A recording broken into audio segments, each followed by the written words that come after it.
Good evening, everyone. Welcome, council, staff, and residents, and those watching us on live stream. Welcome to our regular council meeting for Wednesday, May the 25th. I'm just going to go to full screen here. So we do have quorum this evening, so I'll call this meeting to order and ask that those that are on, we've got lots of guests with us tonight, and we're very thankful for that. Just to remind you all to make sure that you're muted when you're not speaking with us, and also to let you know that these meetings are being audio and video recorded and live streamed and shall form part of the record, which is retained in according to the town's retention bylaw. And you can get more information on that bylaw by contacting Clerk's Services. Now I would ask Councillor Nicol if he would please deliver the land acknowledgement. Thank you, Worship. The town of Innisfil acknowledges that Innisfil is situated on tree land that is steeped in rich Indigenous history. The town also acknowledged that this land is the traditional territories of the peoples of Turtle Island. It is shared between the Anishinaabe people of Beausoleil First Nation, Chippewas of Rama First Nation, and Chippewas of Georgina Island First Nation, and we thank them for the generations of stewardship. This meeting place is still the home to many Indigenous people, and as settlers, we are grateful to have the opportunity to work on this land. The town acknowledges the forced sacrifices that are the foundation of Canadian society today. We are dedicated to honoring Indigenous history and culture and committed to moving forward in the spirit of reconciliation and respect with all First Nation, Métis, and Inuit peoples. Thank you.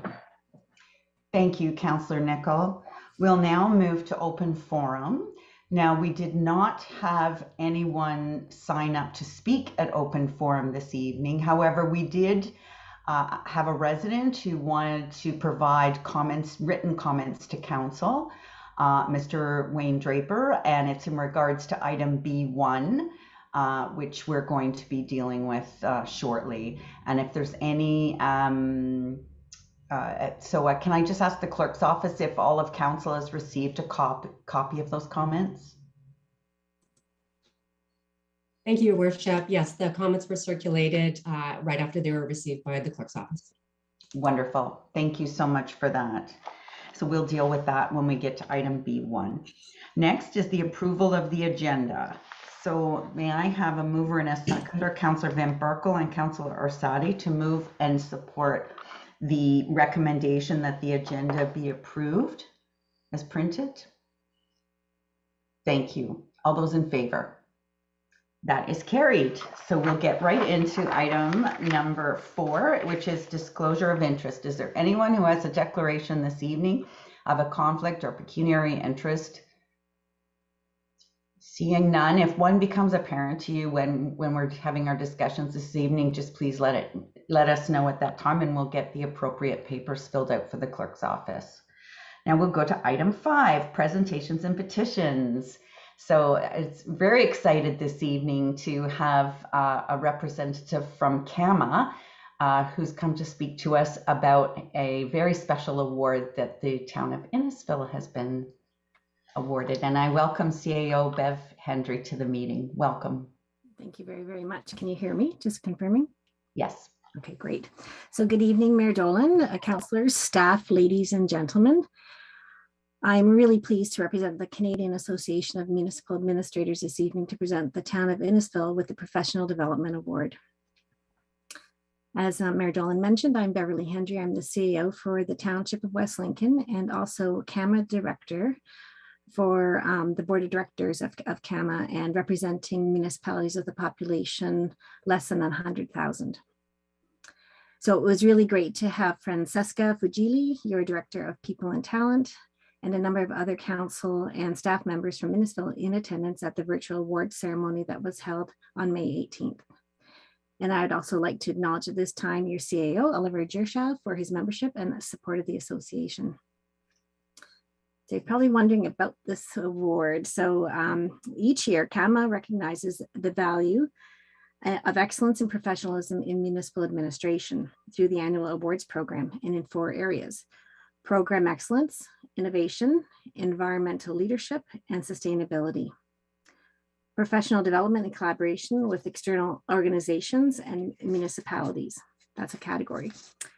Awards are presented to local governments and their chief administrative officers in recognition of their creative and successful programs, projects, or services.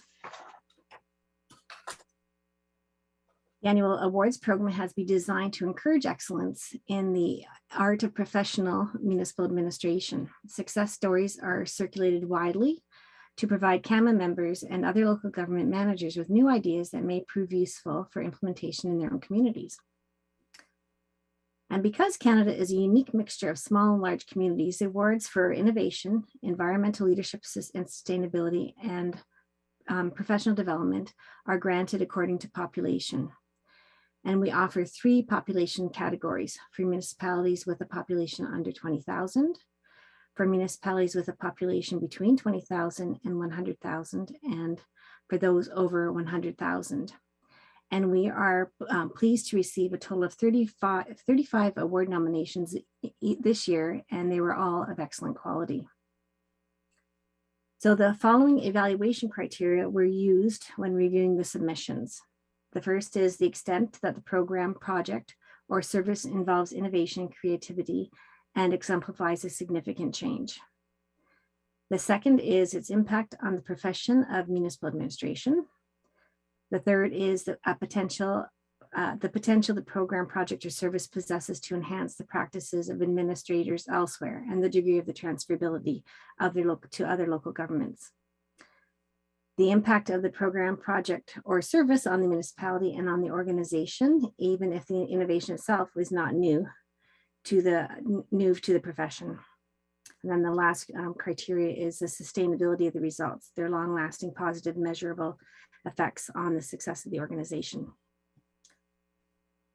So the award presentation that we're talking about tonight, the Professional Development Award, recognizes a community that has developed a unique and innovative program for their staff that can be replicated in other communities.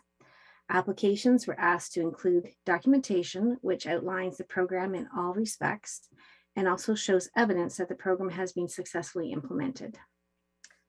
So with a drum roll, this year's winner of the CAMA Professional Development Award for a municipality with a population between 20,000 and 100,000 is the town of Innisfil for your Learning and Development 2.0 strategy. So at this point, if I could ask the staff to please show the video that was prepared for this.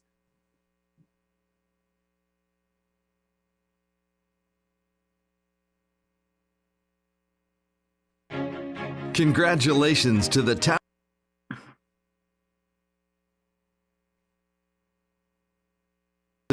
of Innisfil, Ontario, winner of the 2022 CAMA Professional Development Award in the 20,001 to 100,000 population category for its Learning and Development 2.0 strategy.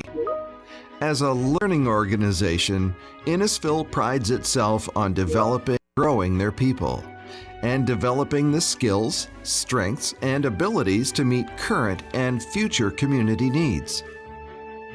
A Learning and Development 2.0 strategy was developed that solidified the town's commitment to high performance, revenue generation, and dynamic learning opportunities. It also supported the change necessary for the organization and its employees to move toward the desired corporate culture and community-focused approach to excellence in service delivery. The approach focuses on programs that support short-term and long-term learning objectives and aligns with Innisfil's culture, mission, vision, and values. As the town continued to move forward with employee engagement and a rich corporate culture that values innovation, creativity, entrepreneurship, and performance, it was time to take a purposeful approach to learning and development and create longevity and impact for the organization. The strategy ultimately supports a strong culture that differentiates Innisfil from others so the town can attract critical talent, support, retain employees, and develop and grow their staff. This was especially important with employees facing increased service demands from a growing community with limited opportunities to grow operating budgets. Congratulations to the town of Innisfil, Ontario, winner of the 2022 CAMA Professional Development Award.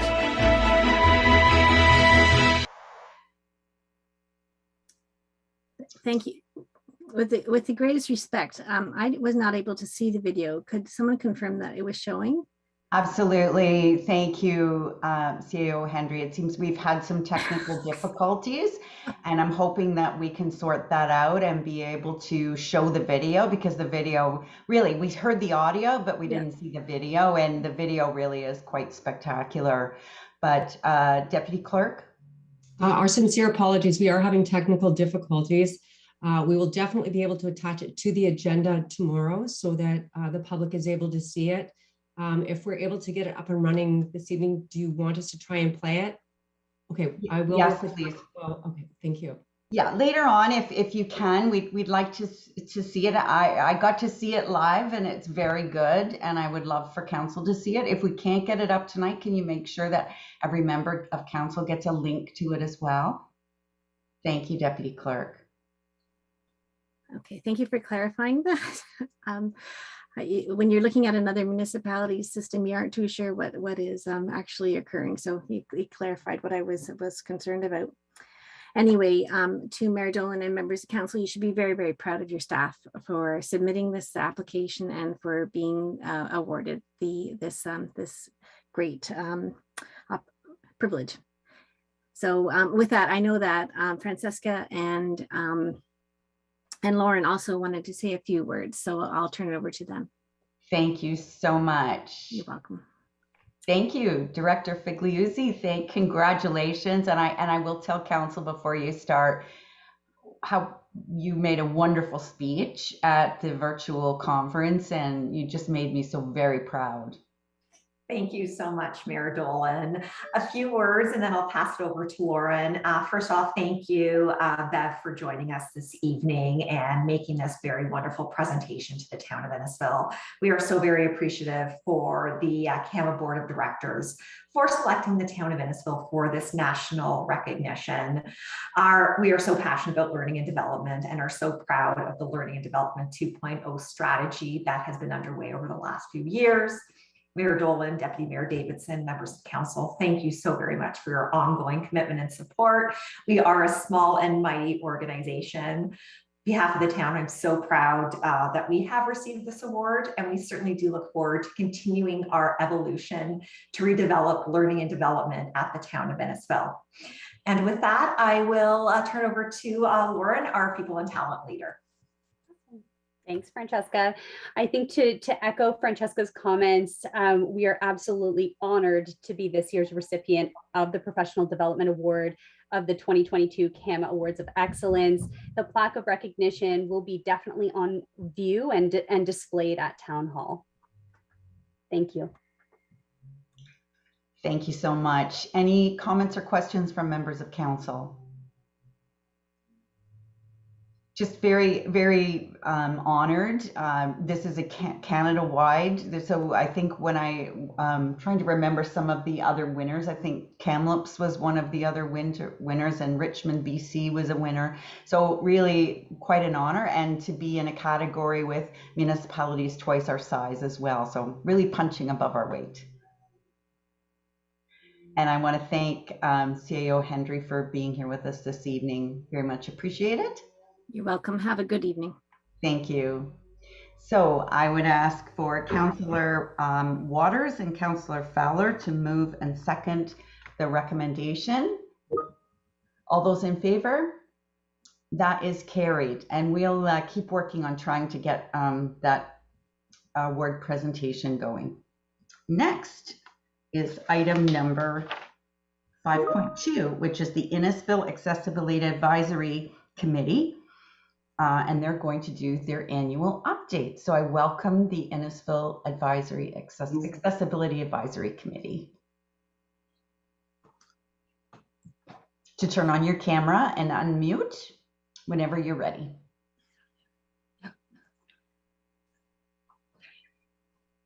No, it's not. Sorry, we're coming. We can hear you, Ms. Mallet, except there's just a bit of feedback. Okay, my apologies for that. Are we okay now? Certainly are, except we still can't see you. You've got your camera off. It keeps won't saying- let me. It's telling me that I can't start it because the host has stopped it. Oh, okay. Well, we'll get that fixed right now.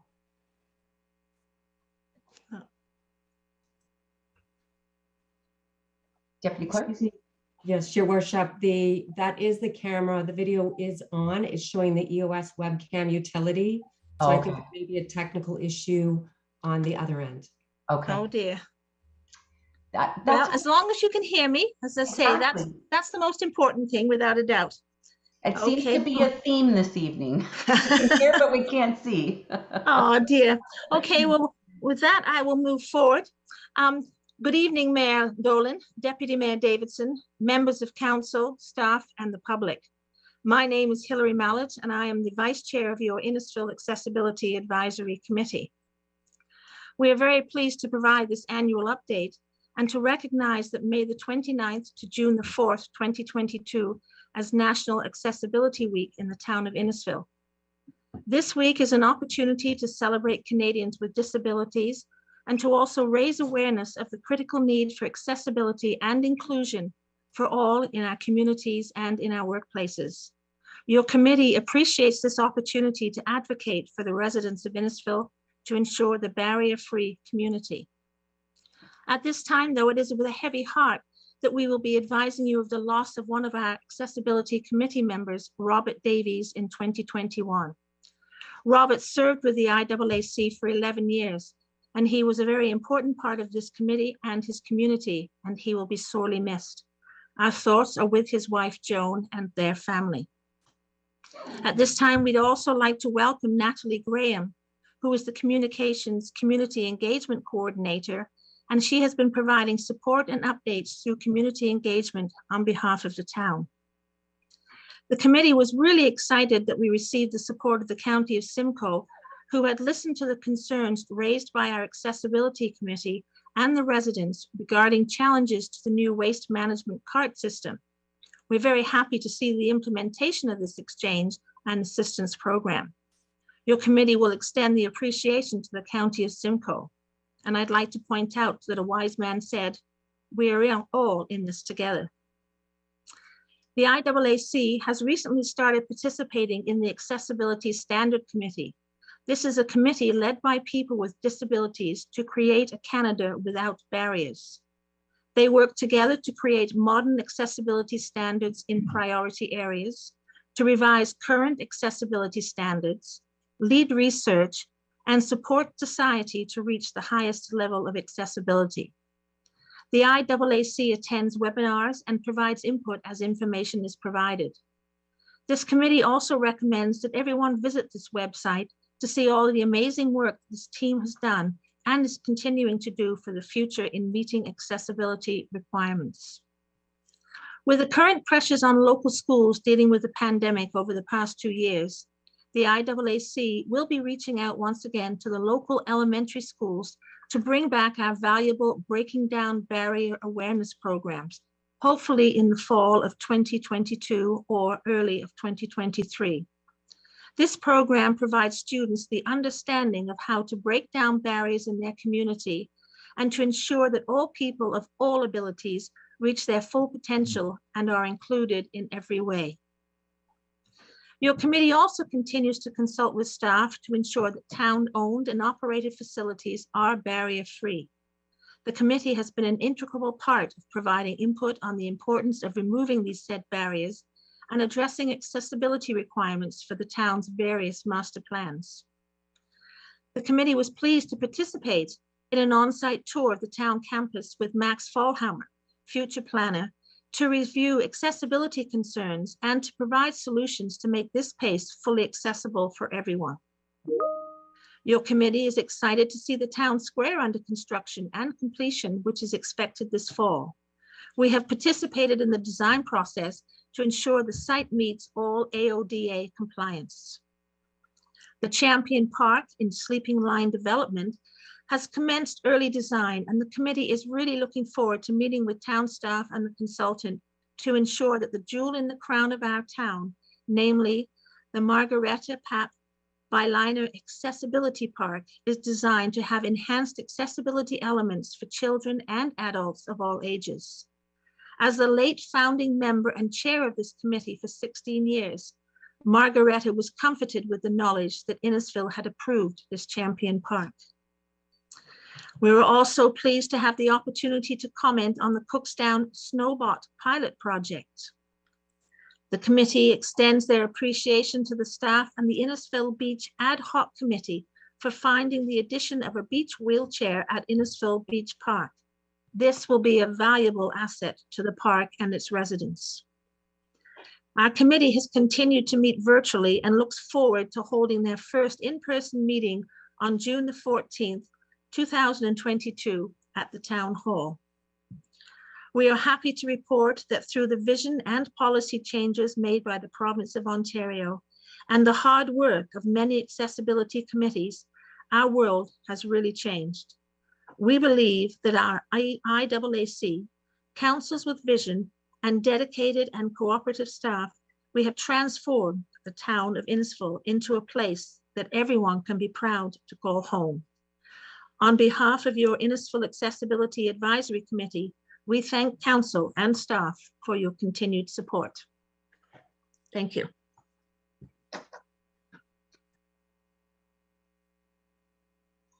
Thank you so much, Ms. Millette. We really do appreciate that. Questions or comments from the Innisfil Accessibility Advisory Committee? Councillor Payne, Chair of the committee. You're on mute, Councillor.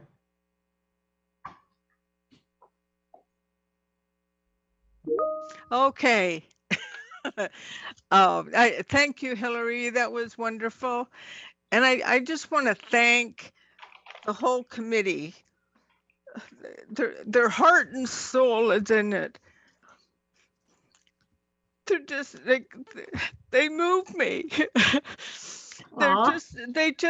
They work so hard and they're dedicated and they're just wonderful people, and I've learned so much from them, and I think they're just absolutely fabulous. And they, like I say, they're hard workers.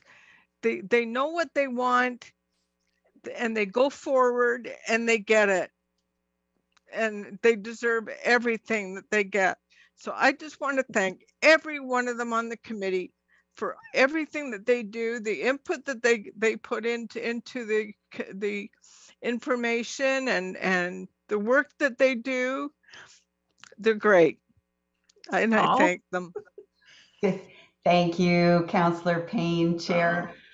Your leadership shines through with this group. A good leader always passes on all of the praise to her team, and thank you for that. And thank you, Lynn, Mayor Dolan, for those comments, and Councillor Caroline Payne. And to echo what you've said, we're all a leader. We're all in this together. We're a team, and we all work really well for the one common goal. Thank you. Absolutely, and I think I know who that famous person is.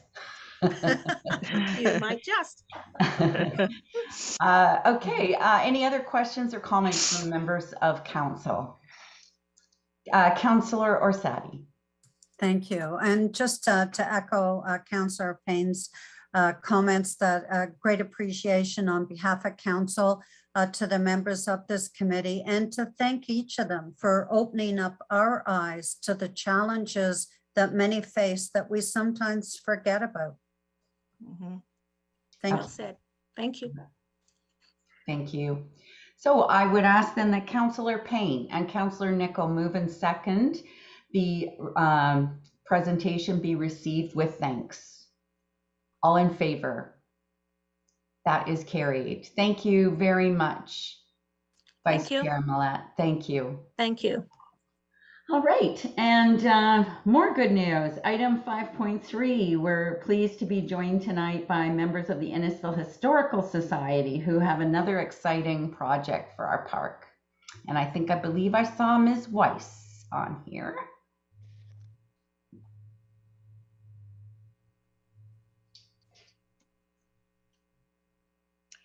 Oh, Mr. Hall, sorry, I didn't see you there. Oh, it was covered up there. Welcome, President yeah. Hall. Welcome, President Hall. Great. Thanks very much, Mayor Dolan, councillors and staff. Thanks for having us. I'm the president of Innisfil Historical these days, and I'm joined by our Director of Community Relations, Donna Weiss, who is somewhere else here on the checkerboard. I'm going to start out with a little bit of background for you, and then we'll move over to Donna to talk a bit about our most recent project and what we'd like to ask you about. So you'll see here, this year is our 50th anniversary, hard to believe. We're a completely volunteer organization.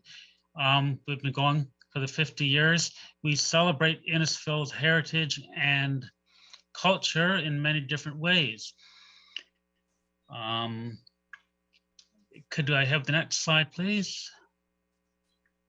One of the most noticeable ways you may know of us is at the corner of the 9th Line and 10 Side Road is the Knox School Heritage Site. It's really an outstanding example of collaboration between us and the town. Our earlier iteration of our earlier executive members worked very hard with the community to restore this so that it looks much the way it did in its heyday as a school. In fact, my late mother-in-law went here as a student, so a bit of a personal connection there. And it's not only a spot where we have our monthly meetings and store our books and some of our materials and have various activities, but also functions as a community hall. So it's the best of both worlds, outstanding example of heritage restoration because it has a modern use for keeping a building in the landscape the way it would have looked. So we have everything all together here. Next slide, please. Now, one of the most notable things that we do in this building is the third Saturday of every month. We hold monthly meetings, which are open to our members, as well as any member of the general public who'd like to drop by. We have various guest speakers on all kinds of heritage, cultural, and topics of interest. So this slide shows a few of our past presidents who you might know. This is Brian Baker, a long time, very popular president and heritage advocate. Next, please. A couple of more recent presidents, Marge Mossman in the right, and Andrew Cowan, who lives just down the road from the Knox School. Next slide. And the late Ross Wallace, who was certainly an immense figure in Simcoe County heritage and history, and just a huge source of information and promotion. So this just gives you a little bit idea of our meetings. Next slide, please.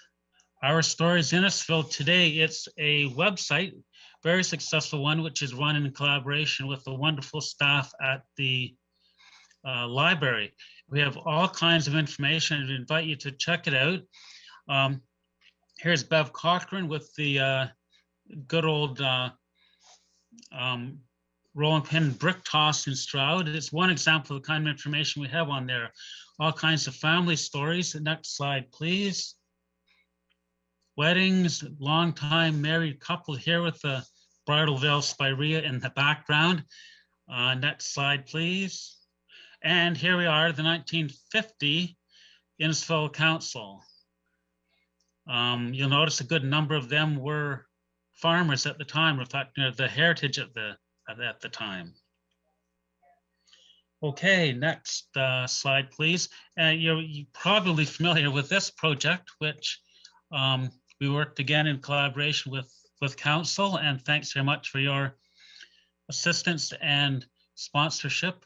This gives a modern, it's the latest one in a series of 4 or 5 books since the 50s that periodically update the state of the town, talking about its people, activities, and sort of preserving forever our heritage. And this we were able to, it took a lot of work and research, and we ended up having to, it was finally printed and ready to be launched in the middle of the pandemic, but we didn't let that stop us. And we were able to have at Town Hall on a very hot July day, a book launch of this, and it's sold extremely well. And if you don't have a copy, I'm sure you'd like to get your hands on it, your friends and neighbors.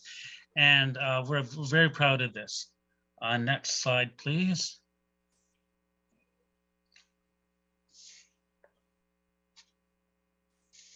Yeah, so this is our some photos from the launch. It was quite a community event that we were able to do quite safely, as I said, in the middle of the pandemic. So it gave people a bit of a boost and kept us on schedule, and it also functioned as a fundraiser for ourselves too. So it helps whole circle there of what we do.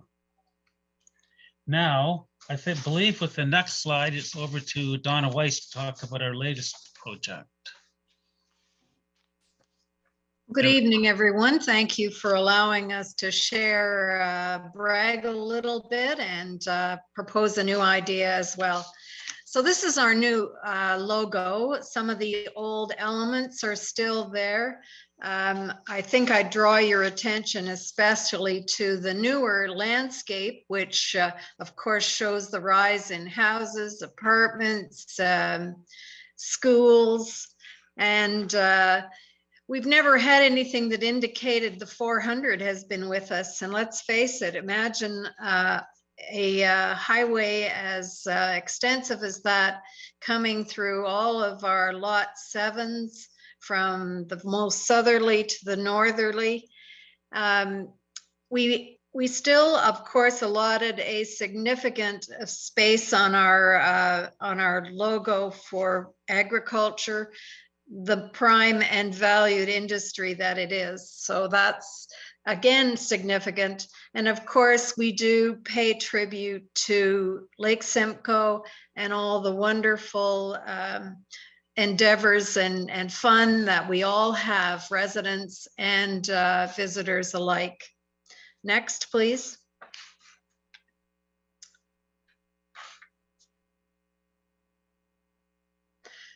Now here we are in our beloved Innisfil Beach Park, the 2 islands in the background. And this has been chosen, with luck, we hope, that our next big project can be placed approximately in this location. We've been in consultation and collaboration with Chris Trevison and Catherine Schoutsen, so that this shoreline outlook in Innisfil Beach Park us for both winter and summer. Countless hours are spent along the shoreline. So this is our proposal. Next slide. It is a photo frame. You have to imagine yourself with your family in that very spot in the park, and you're having your photo taken. You could be thinking about, posing with friends and family. You could be thinking about the opportunity for decades yet to come for people to have their family photos taken there. So this photo frame, from the dimensions, you can see the width of it. I would think we would be able to get 5 or 6 even plump Innisfil people behind that frame. So a very sturdy stainless steel frame, very securely fastened, high quality powder coating, the color yet to be determined. And we just feel this will reflect history, because that's one thing we find in our on our website, is that people have taken lots of photos of the park, and I can picture that this will be featured in the future in the park. Next one. Now, just because we wanted to establish a little historical background, interesting that this data came to our attention.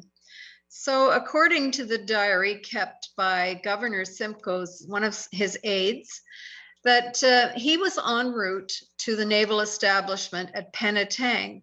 And we have verified through this particular book and writing that Simcoe and his party with his native guides headed north by canoe. First, they stopped at Degrassi Point and visited the band there. Later in the afternoon, they sailed north, and we can tell by the description of the shoreline that it was Innisfil Park, where they definitely camped overnight. So even if we have to say in an information sign, Governor Simcoe slept here, I think that might add some credibility to why that spot is very significant to Innisfil. And Mark is going to conclude our presentation. Next slide.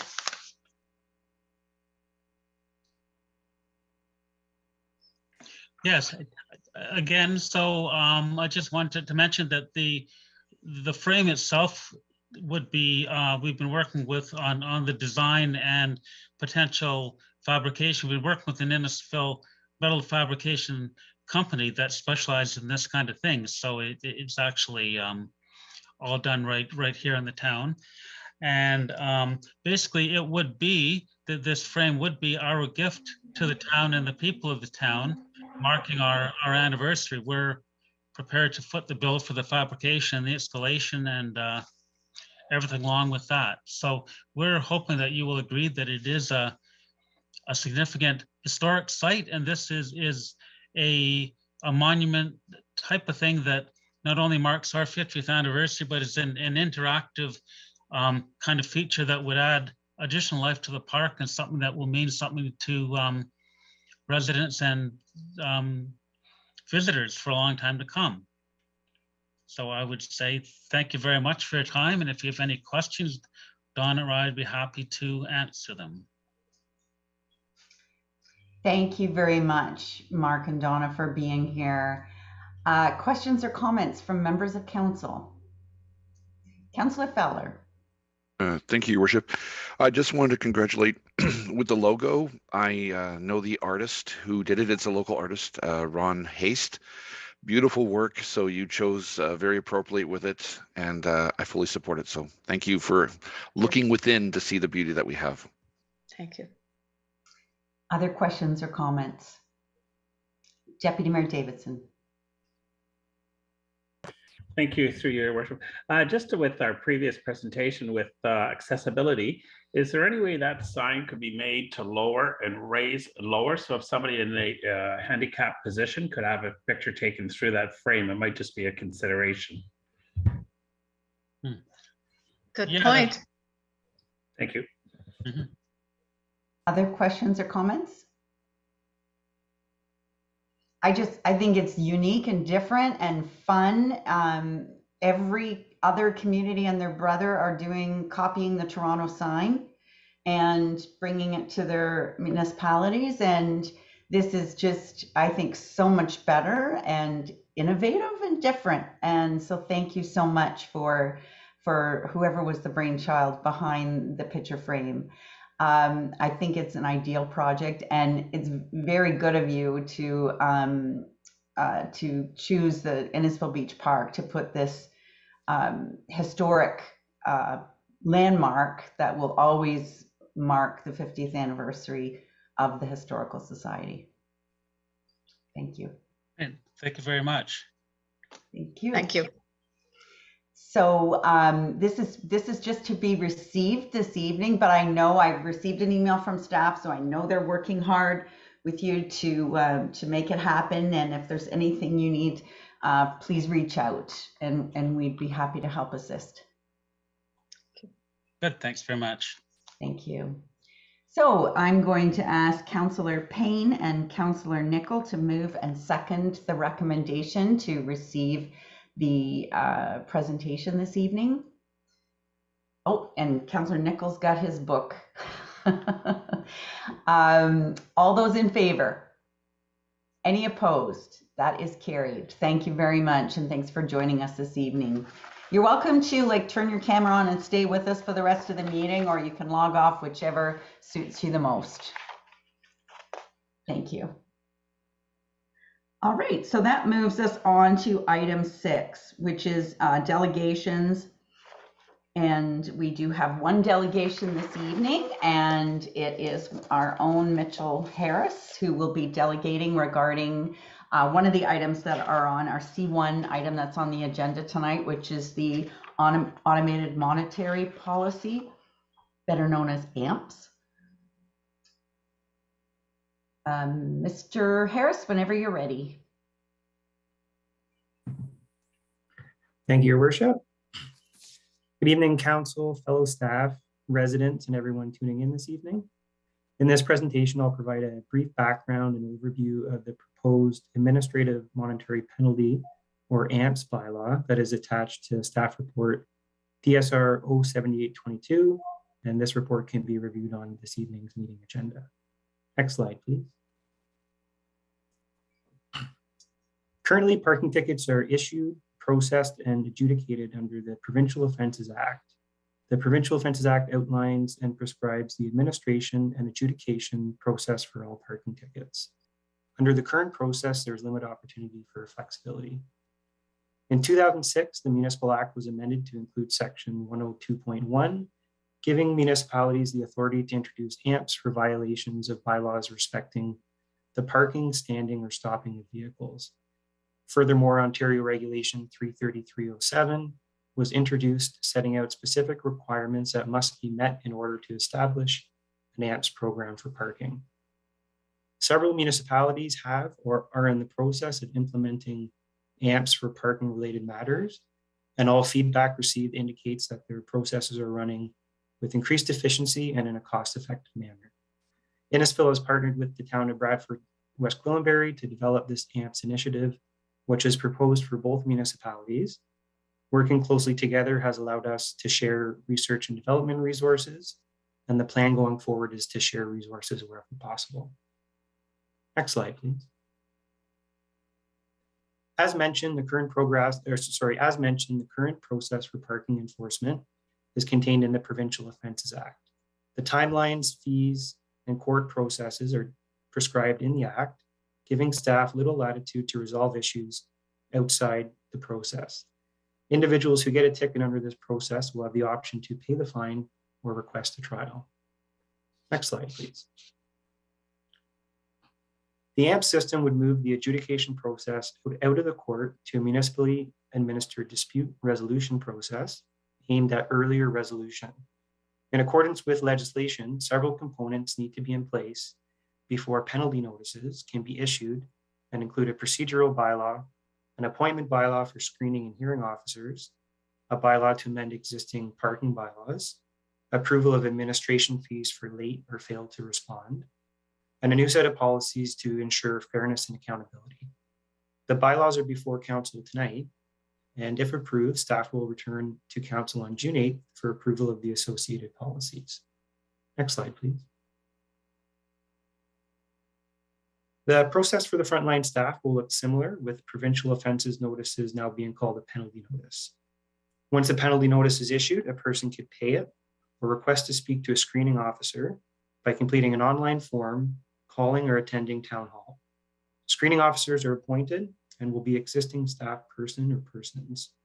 The screening officer will discuss the circumstances with the person and attempt to resolve the matter on the spot. The screening officer has an increased level of discretion and can reduce, extend the time for payment, or cancel the penalty, depending on the circumstances. And an example might be a screening officer could reduce the penalty on the first offense. It is important to note that the screening officer will be guided by policies and procedures with a view to encourage early resolution. If the person is satisfied with the decision, they can pay the fine amount. If the person is not satisfied, they can request an appointment for a hearing. Next slide, please. A hearing is presided over by a hearings officer, being an independent party appointed by Council. The proposed recruitment process will involve a joint panel comprised of representatives from both the town of Innisfil and Bradford, West Gwillimbury. Once selections for appointment are formulated, staff will report back to their respective councils for consideration. Hearings are scheduled when needed, and staff anticipate one hearing date to be scheduled per month. Hearings can be considered quasi-judicial, but are significantly less formal than a provincial offences trial. The decision of the hearings officer is final, and any resulting fine is due and payable. If a fine is not paid within the amount of time given for payment, it would be forwarded to the Ministry of Transportation to be placed in the plate denial system, as is currently the case. Next slide, please. Staff believe there are several significant benefits to implementing an AMPS program for parking tickets, including enhanced customer service. The AMPS process is less formal and less intimidating than provincial offences court, and would give staff more flexibility through the screening process to resolve matters. It would relieve pressure on the already stressed regional court system and significantly reduce wait times for defendants wanting to dispute fines. Under the AMPS system, municipal officers would not be required to attend AMPS hearings, whereas they may be required to spend half a day up to a full day in court for current proceedings. There is a potential for greater cost recovery, as a larger portion of the fees related to late or defaulted fines will stay with the town. Currently, late fees are shared between the town, the regional court, and the province. There's also the potential to mitigate officer safety concerns relating to certain enforcement issues, such as parking enforcement in school zones, while still holding people accountable. The current parking system requires that a parking ticket be placed on a vehicle or served on a person at the time of offense. There are times when this requirement can result in a safety concern, particularly when the driver of the vehicle leaves the area quickly. The AMPS program can provide for a ticket to be mailed to the driver after the fact. Next slide, please.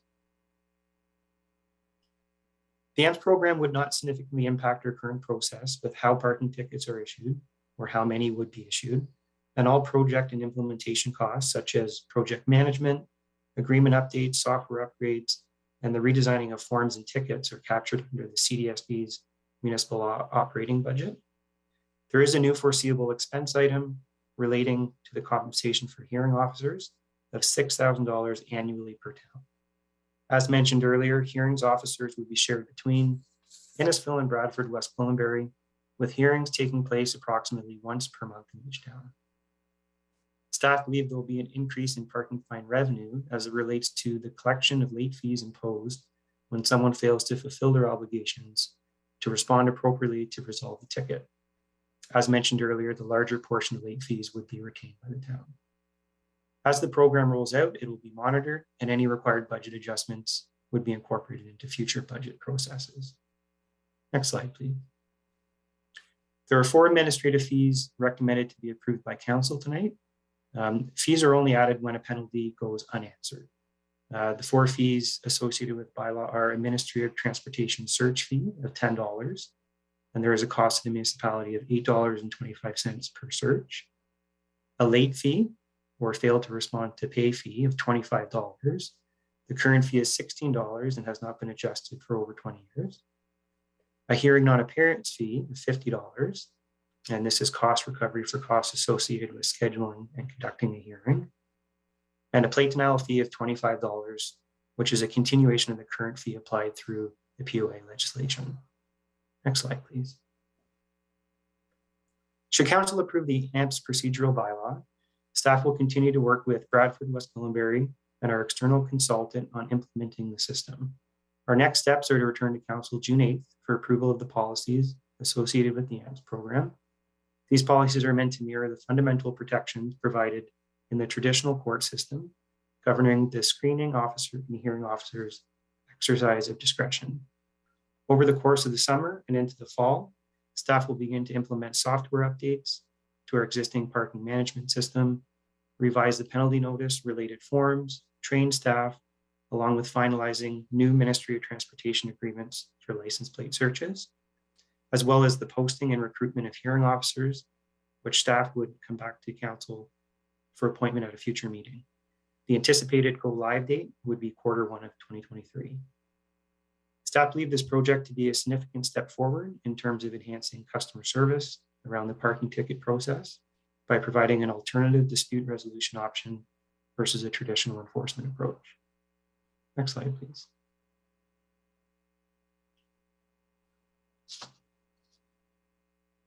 Oh, sorry, next slide.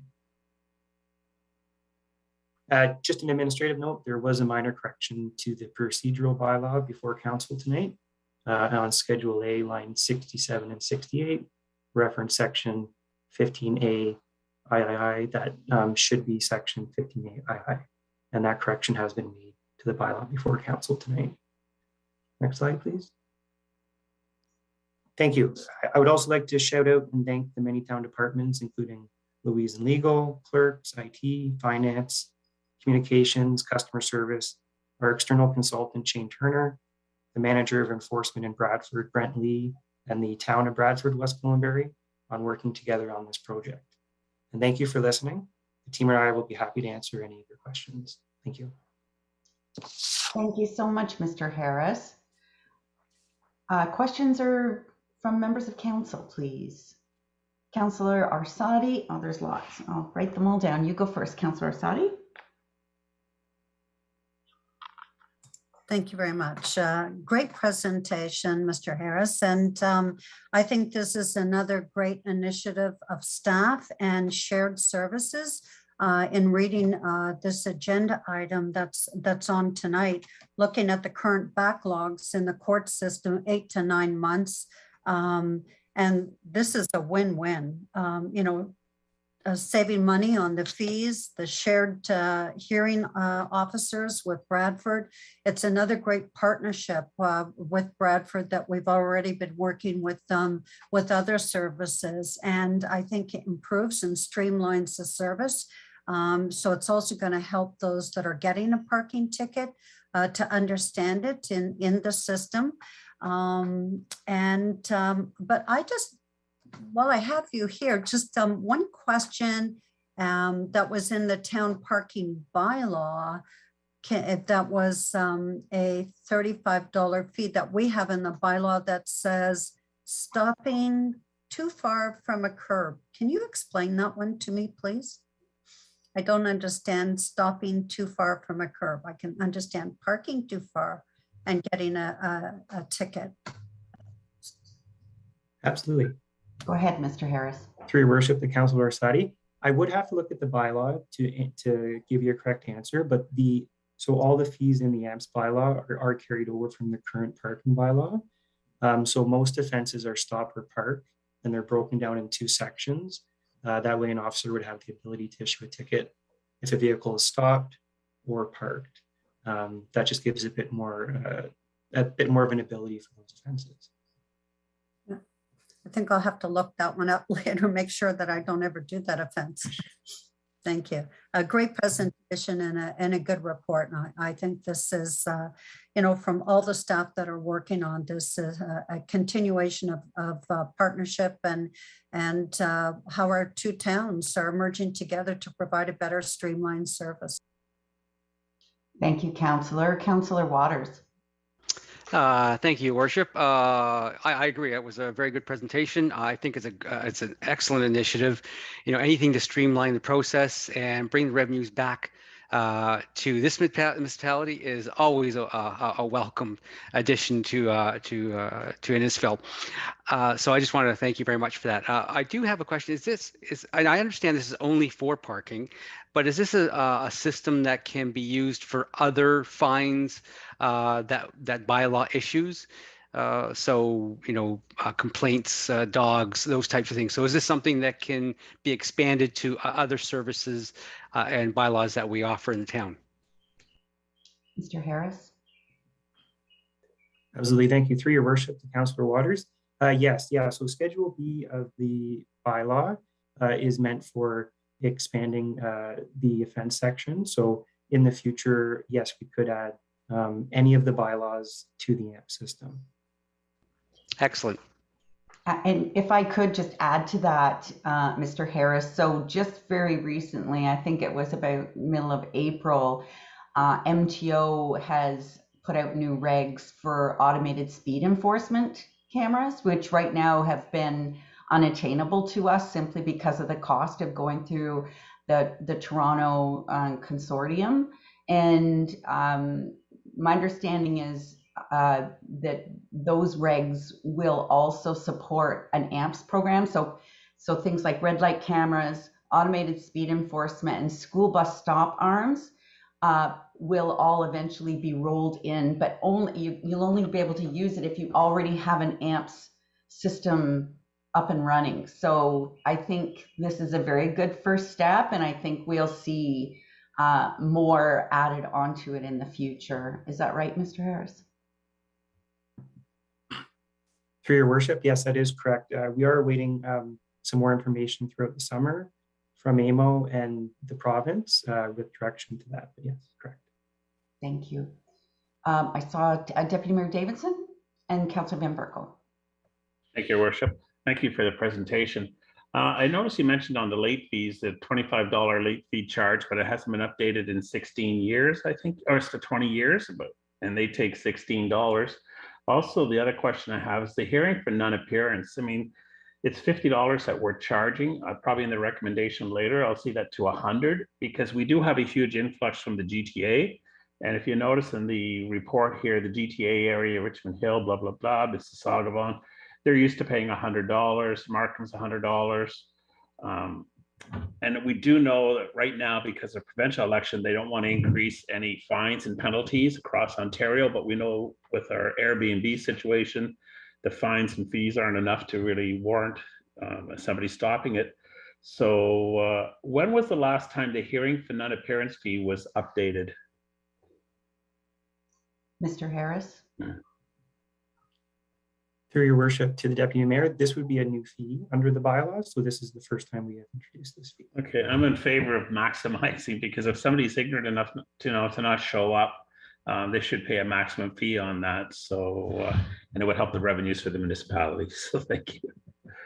Ms. Verbosch?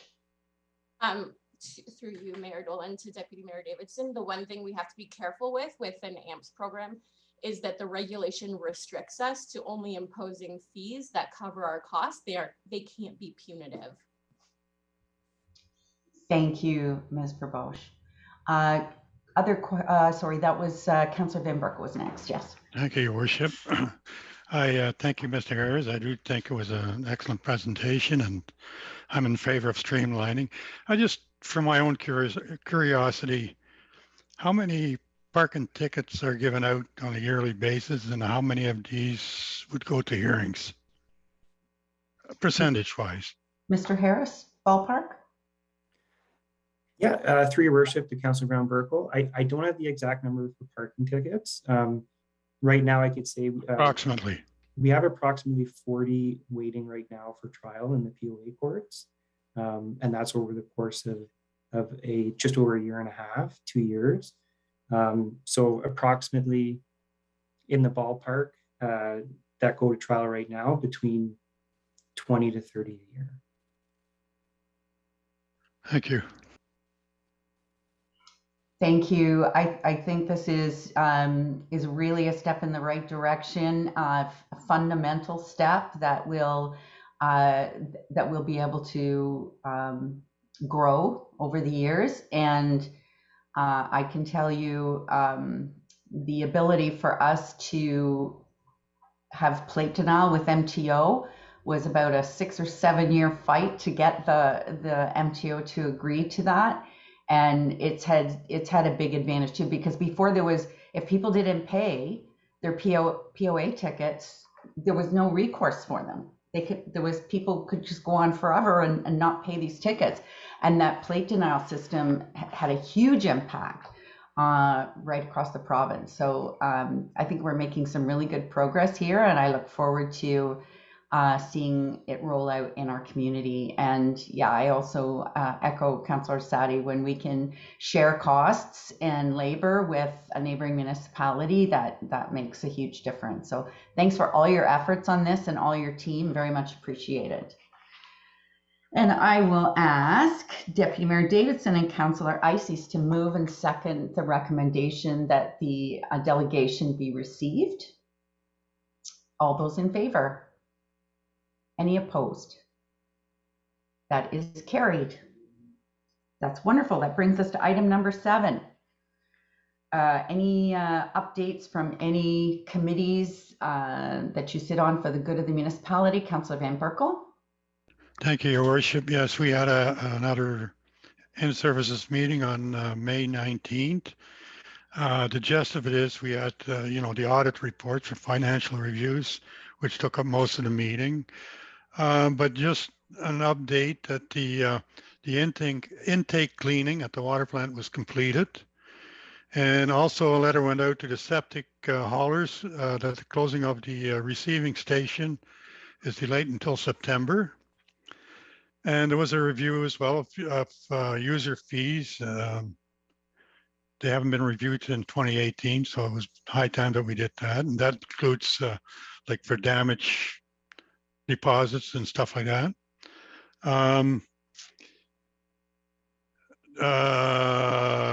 We looked at the respectful workplace policy, corporate policy, asset management plan, and backflow prevention bylaw, and shared services update. I think that that's pretty well what the meeting was all about. Thank you, Councillor Van Berkel. Anyone else?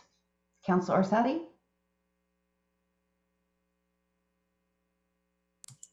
Thank you, Your Worship. Just on behalf of the Innisfil Idea Lab and Libraries, in recognition of National Indigenous History Month, the Lakeshore Library has an amazing guest speaker. Just pulling up my notes here to celebrate National Indigenous Peoples Month.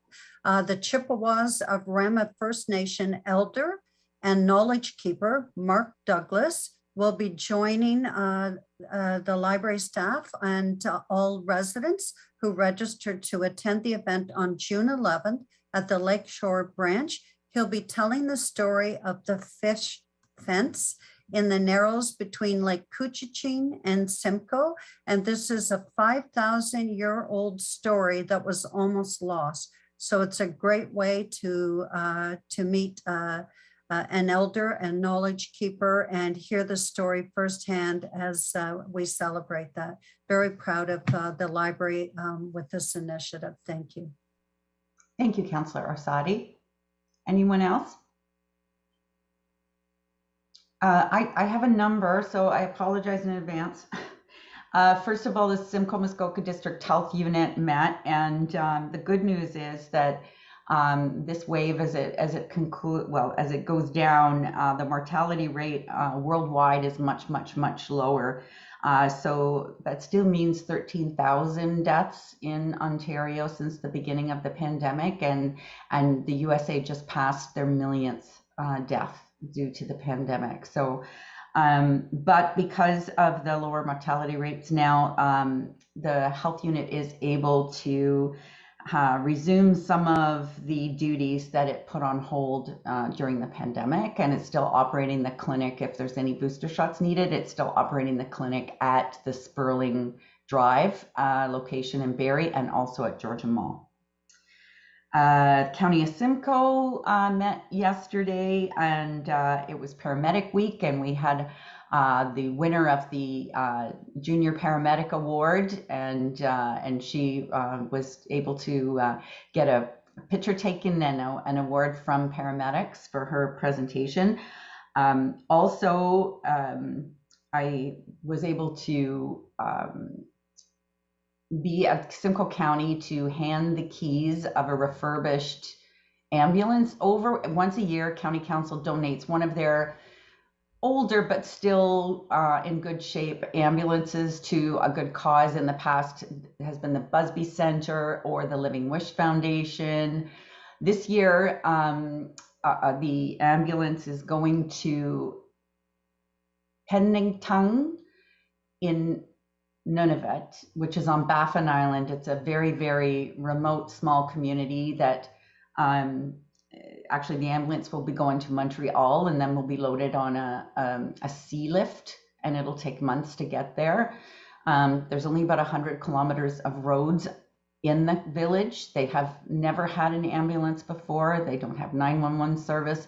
The ambulance will basically take it to the health service or take more critically ill people from the health service to the airport. So they're absolutely thrilled to have this opportunity, and I think it's wonderful that we were able to provide them that, along with a couple of the older stretchers that are manual lift that we're no longer using. So just makes me feel how spoiled we are here to be able to help out other communities in our country. That was that. Oh, and then one other. So Police Services Board met this morning, and I'm very pleased to announce that Chief Fletcher, whose contract was actually up in April, has agreed to extend his contract with us. I thank him and his wife for putting off their retirement plans and staying with us for an undisclosed point in time right now, but it'll be at least till the end of 2022, it looks like. So he's done such amazing work for the service. He's put in a long 5-year plan and a new strategic plan and a new capital plan and has things humming. And so we're very pleased to announce that he will continue in that role. We also received the annual report, which I'll send you all a link to because it's really, really well done. And you know, we talked about shared services, so I'll share that South Simcoe Police worked with Michelle McKinley from the Innisfil Idea Lab and Library, and they worked together to have this annual report put forward. And Sue Scambatti, who does communications for South Simcoe Police, was just thrilled to work with Michelle and just very, very pleased. And you know, at half the cost, is less than half the cost of it they would have had to go out and get it done professionally, and it looks so professional. So thank you to the Innisfil. I'll ask our 2 reps on the Innisfil Idea Lab and Library to bring that thanks back. I did send Ms. McKinley and thank you email earlier today. And then the body worn camera pilot project started on May the 6th. It's going really well. It'll be going till the end of August, and then a report will come back to the Police Services Board in October to see where we want to go in future. But so far, everyone who has interacted with an officer with a body worn camera is given a little piece of paper to go on a website and fill out a survey form, and then that we're getting like an 86% uptake on this survey, so that will help inform our decision going forward.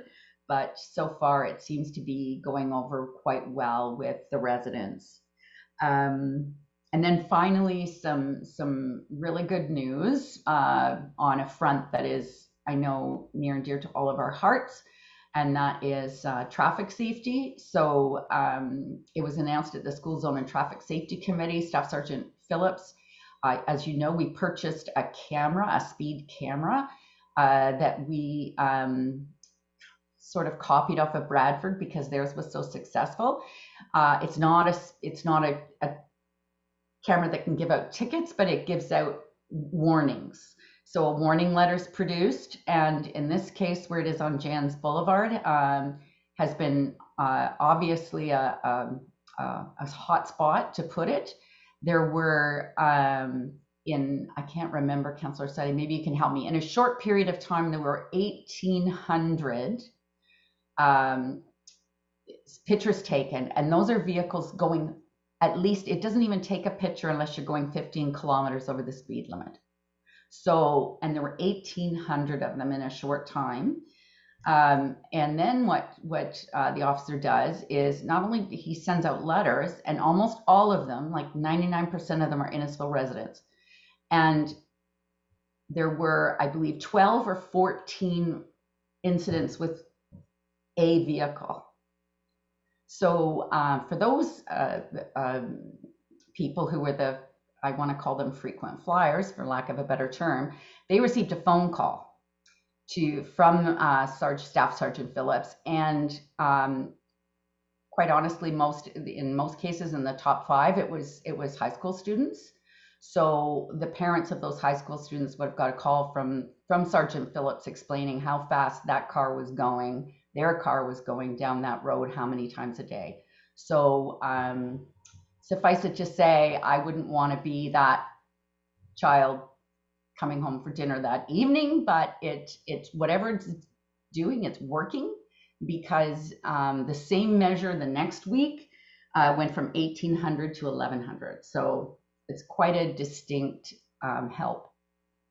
with our speeding problem. So really another great, we're the only 2 municipalities that we know of that have this program, and really quite pleased to get that kind of an impact.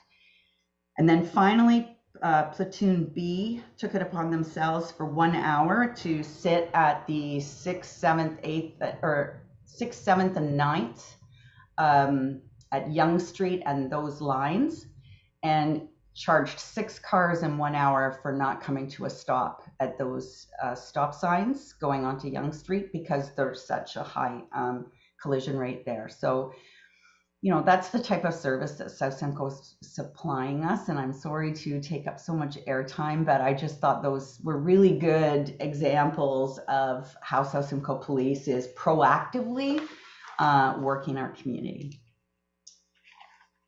Anyone else? Councillor Waters.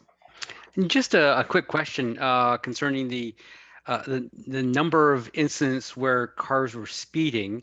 Are the police phoning every single one of those, like 1,800 phone calls, or how many of those are they actually phoning? No, I think a letter went out to them all. So gotcha. Everyone got a letter, but only phoning the ones that had several occurrences. And then I will tell you what he did too, is he told his officers the top 5, and within the next 24 hours, all 5 of them were charged. So the ones that were very egregiously over, like some of them more than double, were charged. Excellent. Okay, thank you. Welcome. Seeing no other comments, we'll move on to our consent list. So we'll go through all of the staff reports. If council is okay with what is the staff recommendation, then it won't be pulled. Sometimes we have questions, and then those ones we pull, we can debate, and then maybe make recommendations in the end. And then we'll confirm everything with the confirmatory bylaw at the end when we go back into council session. So adoption of the minutes. A1, that would be the meeting minutes of May 11th. A2, the first one was the special council, and these ones are the regular council meeting minutes, the 11th. B1, the Innisfil Advisory Committee meeting. Councillor Ices. Yes, Your Worship. I wouldn't mind asking a few questions about that. We did get a written open forum, so okay, I'll pull that. Yeah, we'll move that to committee. Thank you, Councillor. Next is item B2, the Innisfil Accessibility Advisory Committee meeting. C1, the administrative monetary penalties and bylaws. We had good discussion about that earlier, so perhaps that was enough. C2, the Q1 update recommendation. Councillor Waters. Yeah, I just have just a single question. So, I could either pull it and just ask the one question, or if anyone else has any questions concerning that, we could pull it. If not, I'll just ask my one question. Councillor Waters, I had a question too, so perhaps we could pull it. Okay. That suits you. Thank you, sir. Sure. Next is item C3, the annual review of investment policy statement. Councillor Fowler. Thank you, Worship. I'm looking to get a question answered regarding the matter. It's a little more in depth, so when we get to it, it'd be something we could possibly pull. Okay, it's referred to committee. Thank you. Yes. And C4, the committee and local board administrative policy. Councillor Orsatti, you want that pulled as well? No? You want to speak to it? Thank you. Yeah, just to speak to it, I don't think that there's a need to pull it unless other council members had questions. This was something that I had requested, and I wanted to thank staff for pulling this together in such a short time, and for really jumping on board with this, because I think that this new administrative policy and this recruitment committee is really going to help the next council and all those committees and boards. So, it will assist committee members and board members with understanding what types of education and training opportunities are applicable to them for that committee, the budgets that they have. But also, I think the key is that recruitment committee that will involve the people in talent, the different, it could be the library, that was one that I was concerned about, and staff and clerks and representatives. So the feedback that they're receiving from the committees and some of the concerns. So staff have done a lot of work with this, pulled it together in a short amount of time. And I think it's going to be a great benefit to the future council and committees. So thank you. Thank you for that, Councillor. Yeah, I agree. And it just puts everything in black and white. One of the things I was glad to see it addressed was the item where several members of council want to attend a committee meeting. There might be something that they're very interested in that committee meeting, and how the rules fall out if you are not a member but a member of council. So it was good to get all of that clarified in this. Well done. Thank you. So next is C5, designation of the Heritage Act for 6276 Yonge Street, the Waterloo Inn. C6, 1260 Shoreview, it's a CPPS policy. Councillor Nicol. Thank you, Your Worship. I don't need to pull it. I just wanted to make council aware that I did touch base with staff already, and publicly I wanted to ensure that everybody knows that the gas fireplace and any other gas lines that are in those current drawings will be removed, as they are contrary to section 2.3 of this recommendation. So I just want to make sure that everybody was aware of that. Thank you. Thank you. Mr. Cannon, something to add? No? Okay, thank you. All right, then we go to staff reports for information. Item D1, the 2021 annual investment report. Councillor Waters. Just a comment. I just want the residents to know what a great decision council made and what staff made. That recommendation to us to take on the JIB. To go from 0.64 in terms of percentage increase to 6%, that's a huge amount. That's a majority of the money that we make is off that $10 million that we invested. So I just want to first let the residents know that I think we made a good decision on that one. I think staff did as well. So we can pat ourselves all on the back for that one. And I would encourage us to see whether or not there's any other money that's just sitting around that we can invest in that account. So I just want to congratulate staff and council for a decision we made, almost 2 years ago. Thank you, Councillor Waters. Absolutely, I agree. And every cent that we make through Prudent Investor is a cent less we have to get from the taxpayer. So absolutely. And Mr. Melanishin, take a bow. Well done. D2, the action tracking list update. Councillor Eitzes. Thank you, Worship. I don't want to pull it. I just know I was reviewing it, and it's great to go over to see where some of the decisions we made here at council table, where they're at in their process. Just maybe a suggestion, if there could be a column put in there when the action is specific to a ward. I would find that helpful, because I'm always looking to see if it's in my ward, and if that can be identified right off the bat, that would be helpful. Thank you for that, Councillor Eitzes. I know Ms. Thoma's listening, so I'm sure they'll take that into consideration. Councillor Orsatti. Yes, thank you. I don't want to pull it, just two comments. Always good to see that report. We like that little checklist. I noticed that it does say Innisfil Beach Park implementation report back in the second quarter of 2022. That leaves only next month. So I presume that's coming back then.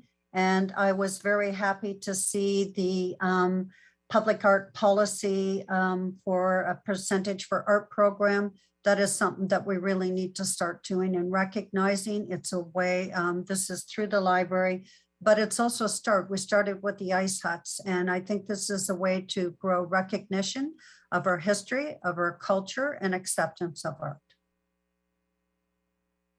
Thank you, Councillor.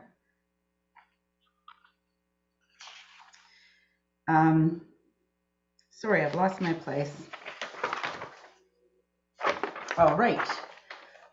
Next is item E1, which is the bylaw for the students for the septic reinspection program. Councillor Nicol.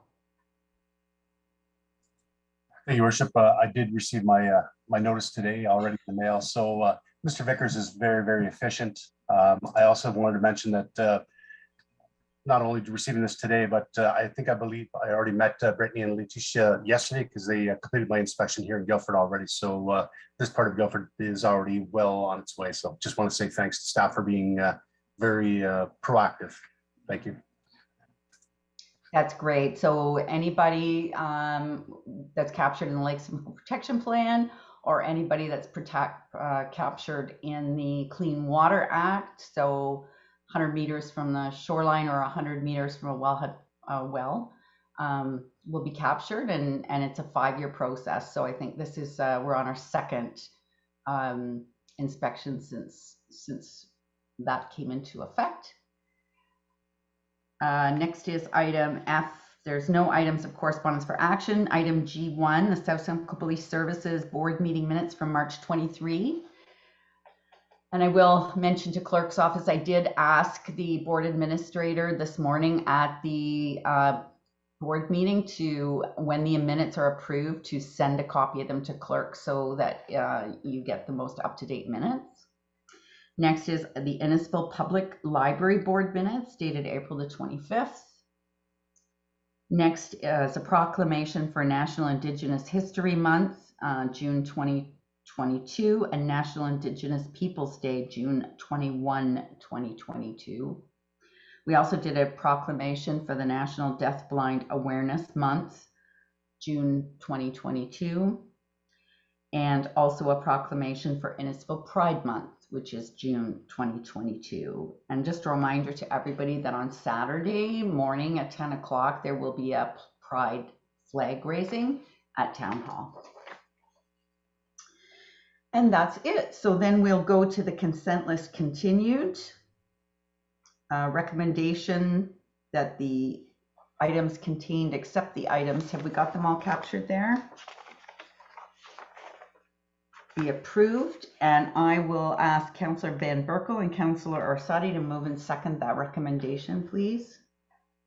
That's carried. Oh, sorry, all in favor? A little presumptuous of me. Now it's carried. And item 8.2, that council resolve into committee the whole, and that's moved by Councillor Waters, second by Councillor Fowler. All those in favor? Carried. So we'll go to the first item, B1, and that's Councillor Ices. You had some questions. Yeah, thank you, Worship. I wonder if I could get a seconder from Councillor Nicol. Thank you. Yeah, I thought the fact that the Mr. Draper presented a written open forum comment that I would ask a few questions on his behalf. I haven't talked to Mr. Draper. I was just, I know when this committee submits its recommendations, they're always well thought out, but it can be confusing what the recommendation means. So maybe I'll ask the question. This property is a listed property, and that would be different than being designated. Could I get clarification on that? You certainly can, Mr. Jacob. Yeah, Your Worship, through you to Councillor Ices. So what is being requested of council is to list the property as a non-designated listed property. So it's not designated. It is what's known as being listed, which as far as the Ontario Heritage Act, what would be required of the property owner would be a 60-day hold on a demolition permit. So what is being requested of council is to add the property as a listed non-designated property. Councillor Ices? Yeah, thank you for that, Mr. Jacob. The comment that Mr. Draper made, that he was concerned that his house and barn are in generally poor condition and they do not wish to participate. Can you explain what the criteria would be for the property being in poor condition, what that would mean by this recommendation? Anything? So properties under the Ontario Heritage Act, properties are evaluated under Ontario Regulation 0906 based on 3 main criteria. In order to qualify to either be a listed property or a designated property, they have to meet at least 1 out of the 3 criteria, and that being that the property has design or physical value, it has historical or associative value, or it has contextual value, where it adds character to a streetscape or something like that. So this property was evaluated. It's important to note too that the barn would not be impacted by a listing or even hypothetically a designation. It's just strictly the house itself. So the barn that's located on the property would not be impacted in any listing. And as far as the current state of a property that are brought forward for either listing or designation, generally it's not a huge criteria as far as the current state, because there are older ruins and whatnot that have been added to lists. So generally, it's what this property was evaluated on was that it was an early example of sort of a first permanent house of settlers. The property is estimated to be about 160 years old. It is part of the original Perry estate, which Cookstown, which was originally named Perry's Corners. So that property is located on what was the original Perry estate, and it just adds to the overall ambience to the as you're leaving the village and whatnot. So that's kind of the sort of the main evaluation sort of points that were made by the committee. Thank you for that. I was curious when I read that he was concerned about the state of his barn. I am a huge fan of old barns, but I do know I do struggle a little bit with, if that would be in the designation. So to hear that it's not, I just want a clarification on that. So thank you for that. Thank you, Councillor. Councillor Nickel? Thank you, Worship. I have no concerns with the recommendation. I just wondering if procedurally it was moved by Councillor Ices as opposed to Councillor Waters. Oh, thank you. Anyone else? Councillor Orsatti? Thank you, Your Worship. Just for further clarification, Mr. Jacobs, if you could just clarify a little bit further on the listing. So with this property being listed and not designated as heritage, only requires that if they determined that they want to tear down the building, they would have to give the town 60 days notice. And the town would then, if I'm just trying to look at, if the house was in unsafe condition, deteriorated into an unsafe condition, and the homeowners felt that it was best to tear it down than trying to fix it, in that 60 days, does the town send someone out to look at that and then determine whether it would be approved to have it torn down, or how would that be handled? Mr. Jacob? Your Worship, through you to Councillor Orsatti, yes, definitely. given because there are things that happen, such as a disaster or a tornado or something like that, where the physical structure, the safety of the structure could be compromised, and that definitely would be a factor in any further discussion on the property. So should council decide to add this as a listed property tonight, there would be a 60-day hold on any demolition. If the physical nature, the physical condition of the building, is questionable or whatnot, that would be part of the 60-day discussion about how to move forward with the property. If it's deemed to be not safe by town building officials, or even a private, a building inspector or something like that, that definitely would be part of the discussion, further discussions that staff, the property owner, and council would have on how to move forward with this committee, with the property. Would it be just to remove the property from the register, which would allow the demolition permit, or maintain it and whatnot? So it's a little hypothetical sort of situation, but definitely the condition of the property at that time would be a part of the discussion. Thank you very much. So then that protects the property if it is in good condition, but if it deteriorated, was in poor condition, it allows that flexibility with the homeowner and the communication with the town. Thank you. Yeah.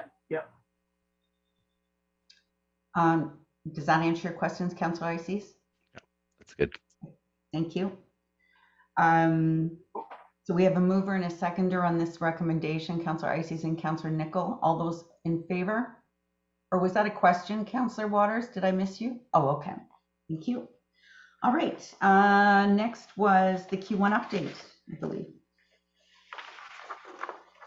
And that was Councillor Waters. Thank you, Your Worship. I just had a single question, so I don't want to change any of the recommendations, that kind of stuff. So I'll just ask my question and we can go from there. Yeah, and I'd like if you could get a seconder. That'd be great. Okay. Someone who wants to. Yeah, everybody's got their hand up. Okay. All right. Okay. For some reason, I've just lost my video, so I can't see anything. Oh, okay. Sorry. So, Councillor Payne. Okay. Thank you.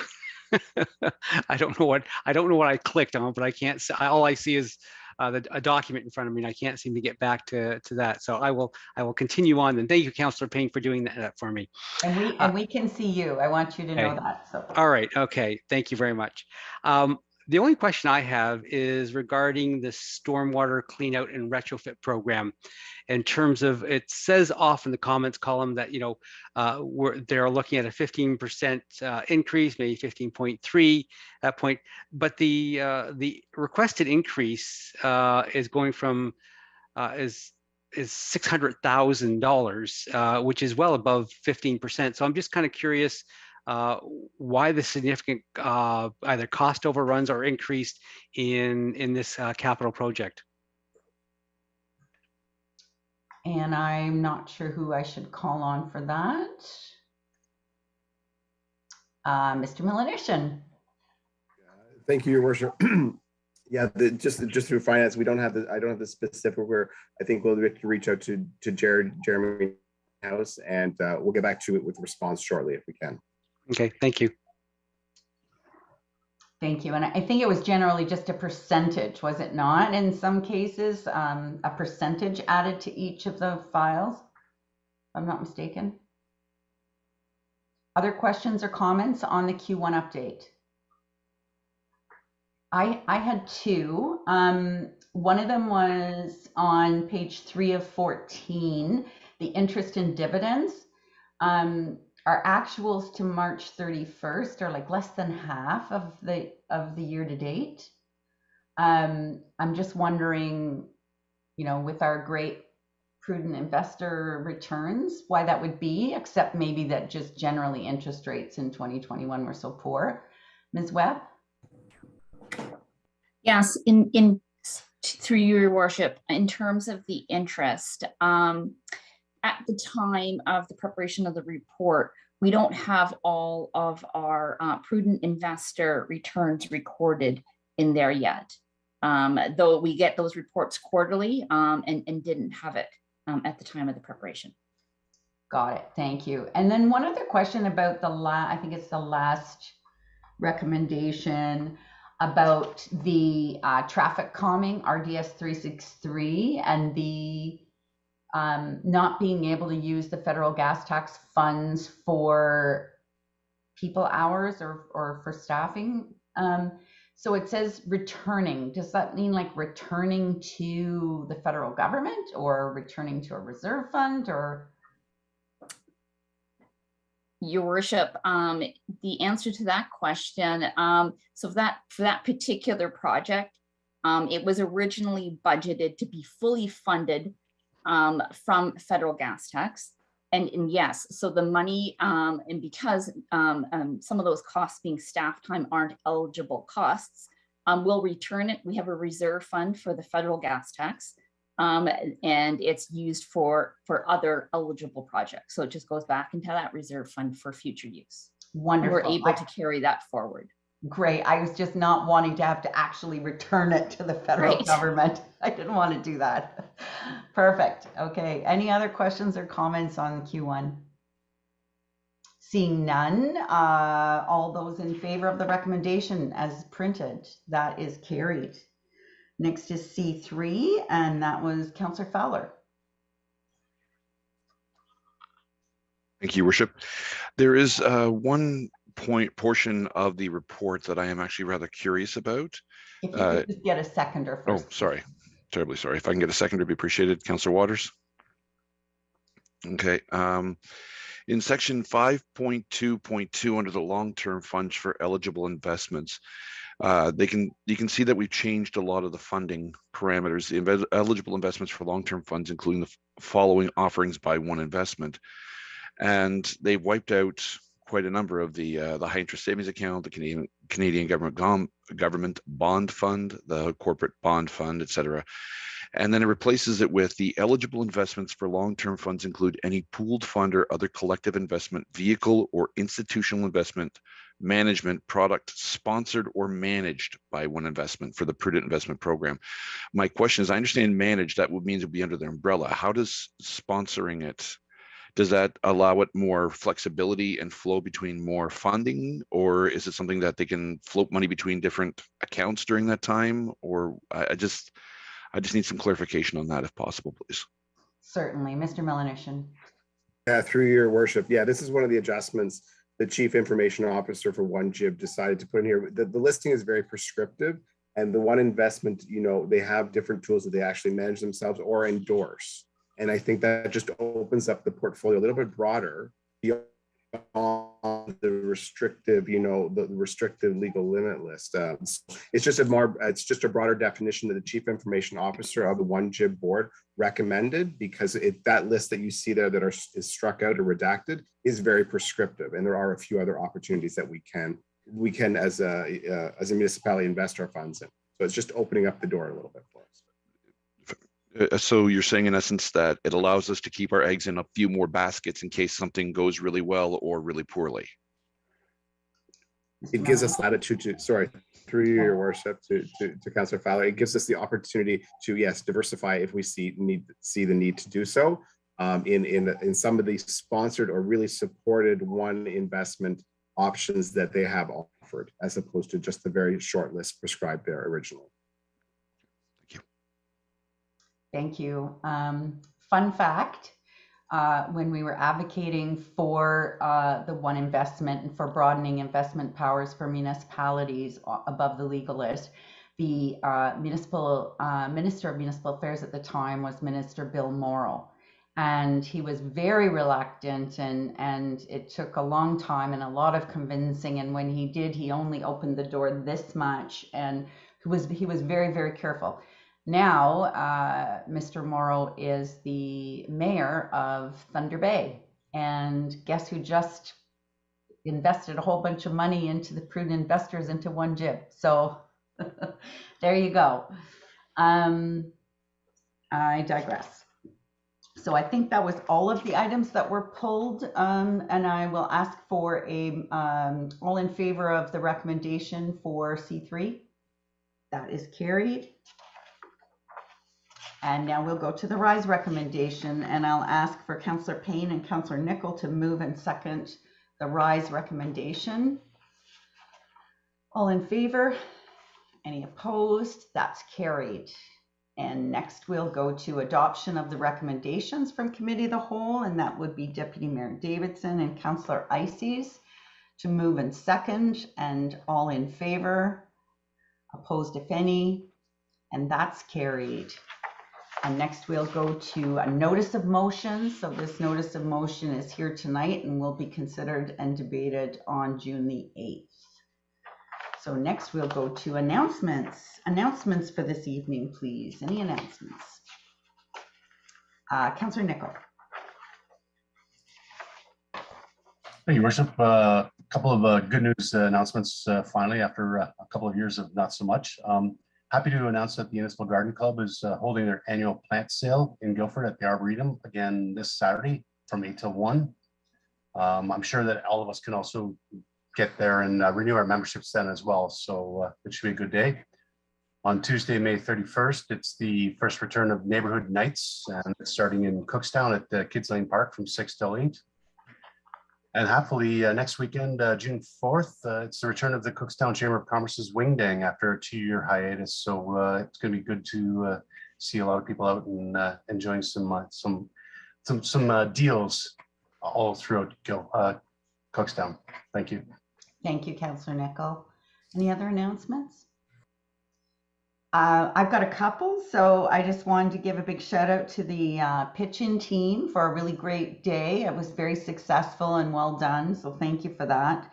The same day also was an open house for Police Week, and Police Week was very well attended this year. Lots and lots and lots of kids. Of course, Nitro was the big star. And also the Innisfil Garden Club had a flower show at Churchill and had a memorial tea for Lucy Vellante, which former president who passed away sadly. I also want to announce there will be a ribbon cutting grand opening of the Innisfil Farmers Market on June the 2nd. 1 o'clock, so looking forward to that very much. And also looking forward to Monday, May the 30th. Members of council will be doing a trial run of our kind of remote hybrid meeting to see if we can't get back in person, but also make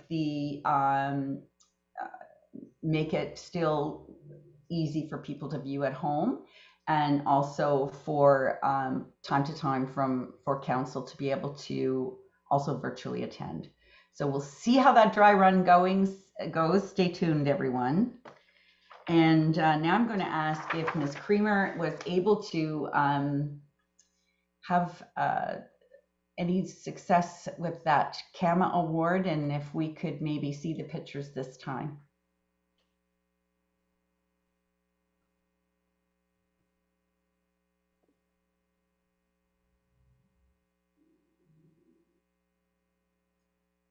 Deputy Clerk Toma, you're on mute. The Assistant Clerk Creamer is about to bring that up. Innisfil prides itself on developing and growing as their people and developing the skills, strengths, and abilities to meet current and future community needs. A Learning and Development 2.0 strategy was developed that solidified the town's commitment to high performance, revenue generation, and dynamic. Just not meant to be, but for the organization and its employees to move toward the desired corporate culture and community-focused approach. Congratulations to the town of Innisfil, Ontario, winner of the 2022 CAMA Professional Development Award in the 20,001 to 100,000 population category for its Learning and Development 2.0 strategy. As a learning organization, Innisfil prides itself on developing and growing their people and developing the skills, strengths, and abilities to meet current and future community needs.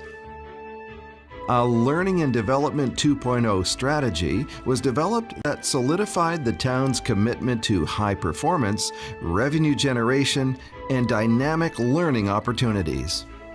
It also supported the change necessary for the organization and its employees to move toward the desired corporate culture and community-focused approach to excellence in service delivery.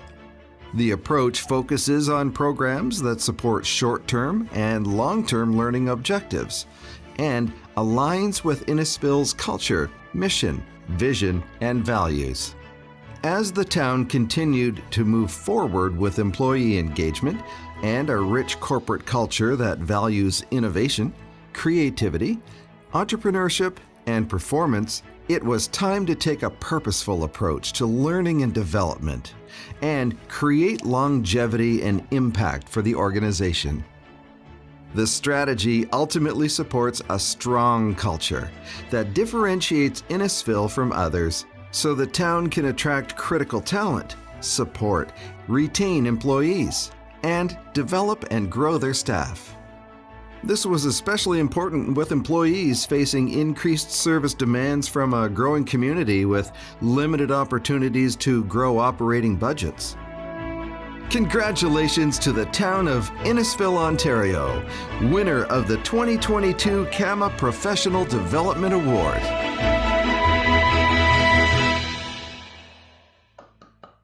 Excellent. Thank you so much. Yeah, just a great way to end the meeting. I think we should have one of those videos every at the end of every meeting.